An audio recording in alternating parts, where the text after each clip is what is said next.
दादा आज के समय में ब्लाइंड लव चलता है। वाह ब्लाइंड लव इज ब्लाइंड, वाह प्यार अंधा होता है। ये खैर हमारे बाबू लोग जाने चाहिए मत जाने, लेकिन आज के जनरेशन वाले बड़ा बढ़िया जानते हैं वाह कि प्यार अंधा होता है।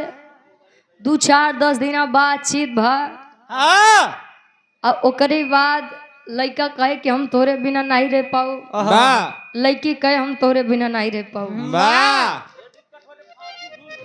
लेकिन सत्यता में अंधा प्यार होता कहाँ है जानते हैं आप लोग? वाह जिस दिन में माता के गर्भ में बच्चा आता है, वाह माता और पिता केवल बच्चे को महसूस करके प्यार करना चालू कर देते हैं वाह वाह कि भाई मुझे संतान होगी। वो ये नहीं जानते हैं कि होवे वाली संतान हमारा लड़का होई कि लड़की होई। वाह कि 5+1 होई। हाँ, वो भी माँ के गर्भ से ही जन्म लेता है। कोई भी हो ये नहीं सोचता है कि साहब हमारी आने वाली संतान कैसी होगी, वाह गोर होई कि करिया होई कि सांवर होई। वाह मोट होई छोट होई कि आनर होई।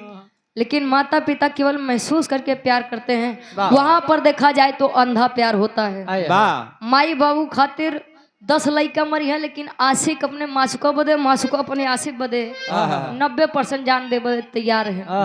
बारे आज का जमाना इस संसार को छोड़ कर गई हैं पूज्य माता जी, तो माई खातिर एक लाइन आओ गुरु जी।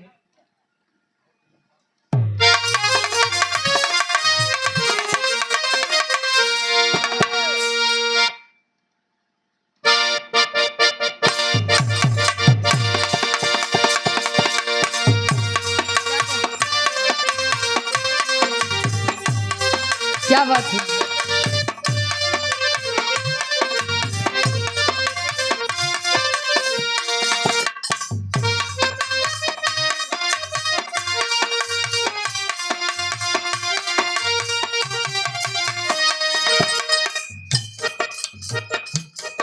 माता पिता के बिना ना हम हैं ना आप हैं। वाह माता पिता ना होते, हम ना होते, आप ना होते, पूरा संसार ना होता। वाह वाह किसी का प्रेम देख लीजिए, लेकिन माँ का प्रेम सभी से 9 महीने आगे रहता है। वाह कभी का भाव है माँ के लिए,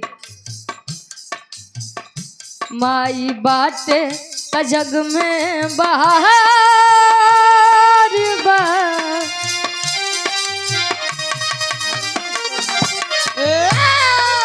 माई बाटे जग में बहार बा, अरे माई बिना केहू ना तोहार बा।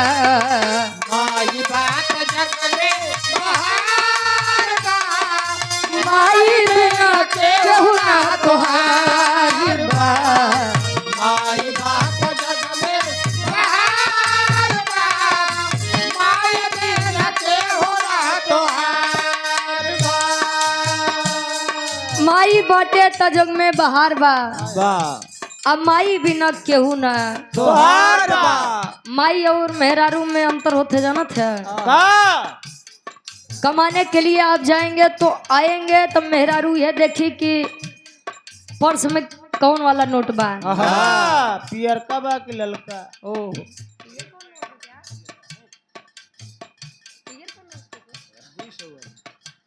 वाह, लेकिन माँ देखती है कि मेरा बेटा सुबह से गया है, पता नहीं कुछ खाया है कि नहीं खाया है, लाल बैठ जा कुछ खाई ला। आ दुल्हन बेचारी या फेरम रात है बाबू लगे कतो बैठ ही जाए। आ ऐसा हो कि कुल पैसा बाबुओ के दे दे त का होई। वाह ये अंतर होता है साहब माता और पत्नी में। अंतरा के पहले अंताल में कवि जी लिखते हैं, उस दौर से सभी महिलाएं गुजरती हैं और वो जानती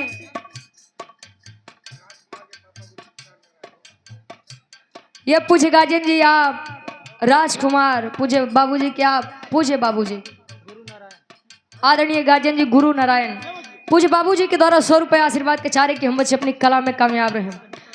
इस दर्द से सभी महिलाएं गुजरती हैं और वो जानती हैं कि साहब वो दर्द क्या होता है। वो कवन दर्द बा, अंतरा के पहले ताल में कवि जी लिखते हैं,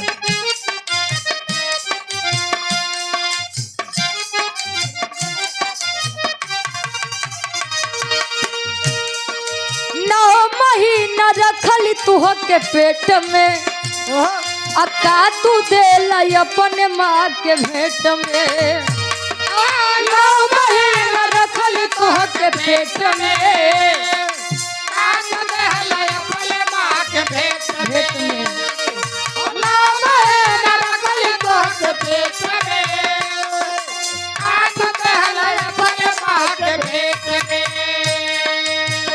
नौ महीना रखली तो के पेट में अका तू देला अपने माँ के भेंट भेंट का मतलब तोहफा माँ तकलीफ सह करके एक बात जान लीजिए, जब एक लड़की किसी संतान को जन्म देती है तो समझ लिए दूसरा जन्म वह पाती है।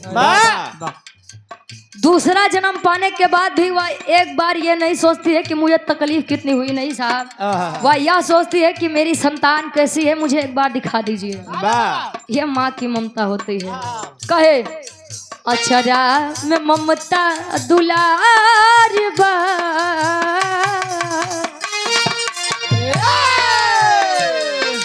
अक्षरा में ममता दुलार बा, और माई बिना केहू ना तुहार बा।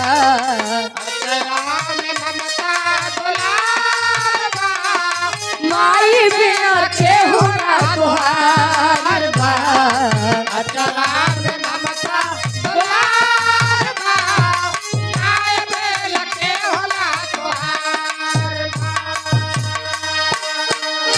अचरा में ममता दुलार बा, माई बिना केहू ना तोहार बा। पहले के लइकन कहूँ भी काम करके आवे तो अपने माई की गोदी में लेट जाए तो छांव मिलता था, आंचल का प्यार मिलता था।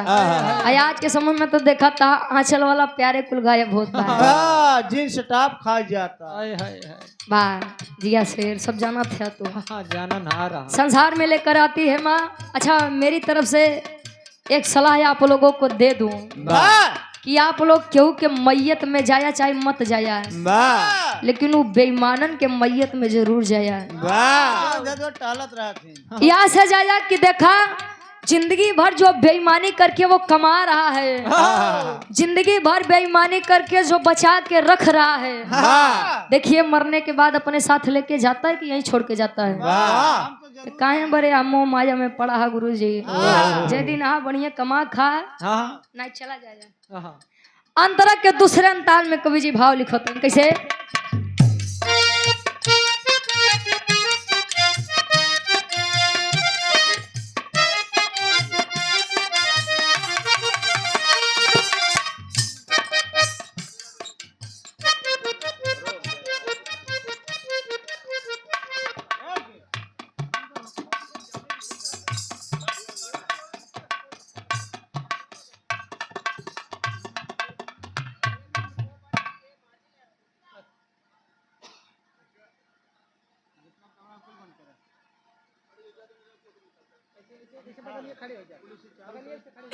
अंतरा के दूसरे अंताल में कवि जी भाव लिखते हैं माई के ममता बा।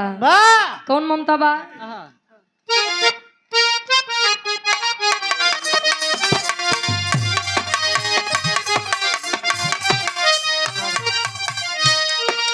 पवली का फल फूल मिठैया तका खई है हमरो कन्हैया। अरे पवल का फल फूल मिठाइया तका खई है हमरो कन्हैया। पवल का फल फूल मिठाइया तका खई है हमरो कन्हैया। पवली का वो फल फूल मिठैया तका खई है हमरो कन्हैया। आज के लोग खर्चा देख के बस एक लड़का या तो 2 लड़का, पहले के समय में जाना था 10 12 लड़कियां हुआ वहीं। पहले के लोग अच्छा संतान भी ज्यादा होती थी और खाने पीने का सामान भी बड़ा कम होता था। माई कहूँ जाए अगर कुछ पाई जाए तो माई रख दे कि हमारा लड़का खाई ले, अगर हमारा लड़का खा ले तो करे आहार में हमार आहार रही। घर कितना भी बड़ा बनवा लीजिए, जिस कमरे में माँ होती है सबसे ज्यादा रौनक उसी कमरे में होती है। पूछिए उनसे जिनकी माता ये संसार छोड़कर गई है, माँ की बराबरी कोई नहीं कर सकता। एक खत कहे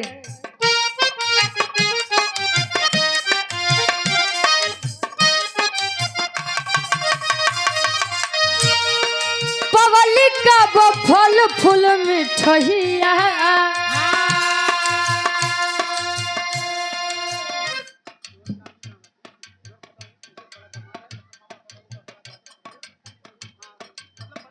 अच्छा पूछे दादी जी कि आप बड़े दामाद जी हैं?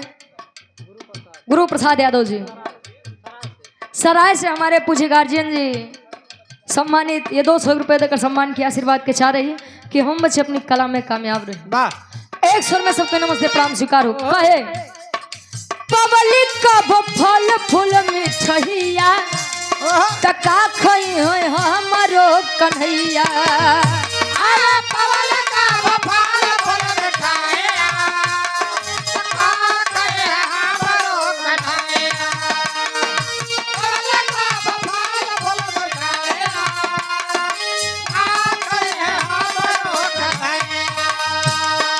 उतरी नयसन उधार बा,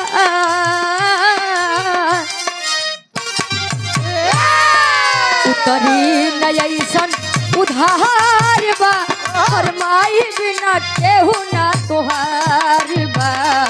उतरी नयसन उधार बा, फरमाई बिना केहू ना तोहार बा। उतरी नयसन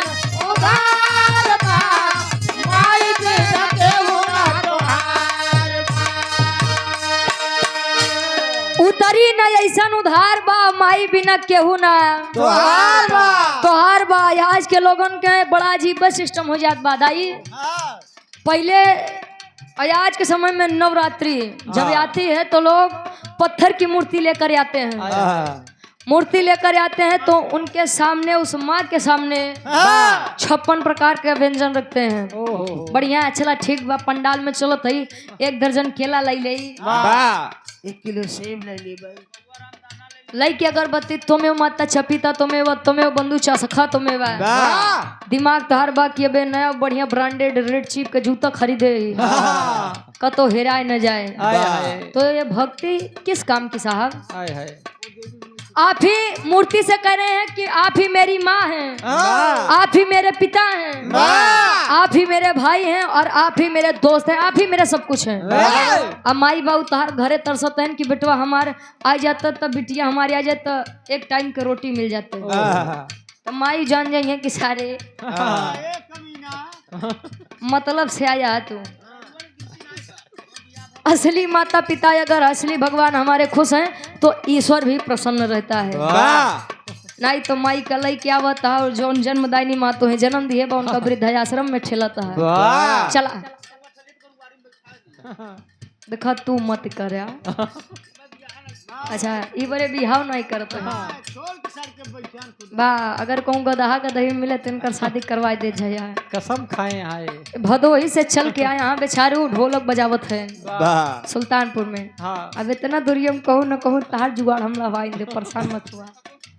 आखिरी भावा तब तक आप लोग हाथ जोड़ के विनम्र निवेदन है विचार कर लीजिए कि बिरहा कैसे सुनेंगे। अब कहे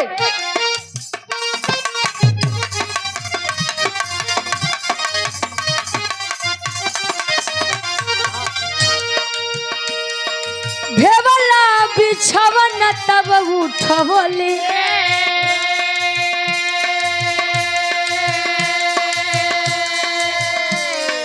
भेवला बिछवन तब उठवले, असुखे वरिया तोह के सुतैले। भेवला बिछवन तब उठवले, सुखे वरिया तोह के सुतावले।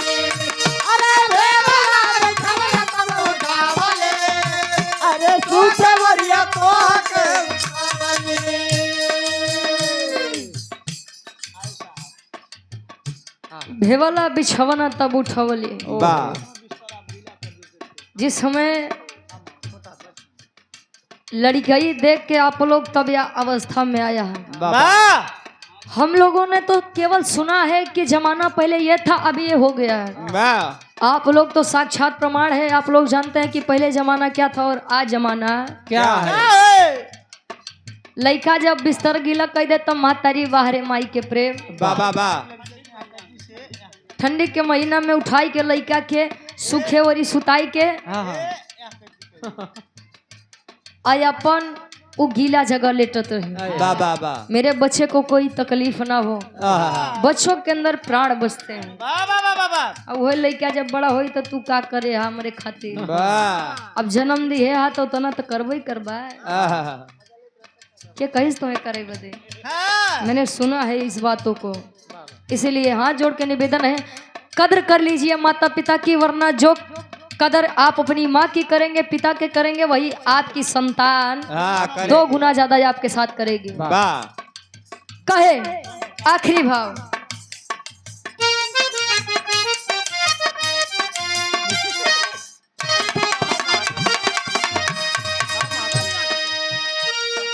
भेवला बिछवन तब उठवले आसुते वरिया तोह के सुतैली, रुचि गावे सभा दरबार बा,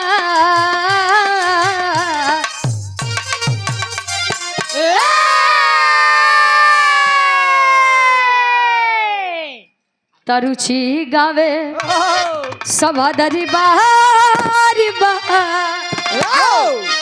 अमाई बिना केहू ना तुहार बा, रुचि गावे सभा दरबार बा, और माई बिना केहू ना तुहार बा, रुचि गावे सभा दरबार बा, माई बिना केहू ना तुहार बा, रुचि गावे सभा दरबार बा, माई बिना केहू ना तमाई बिना केहू ना तुहार बा।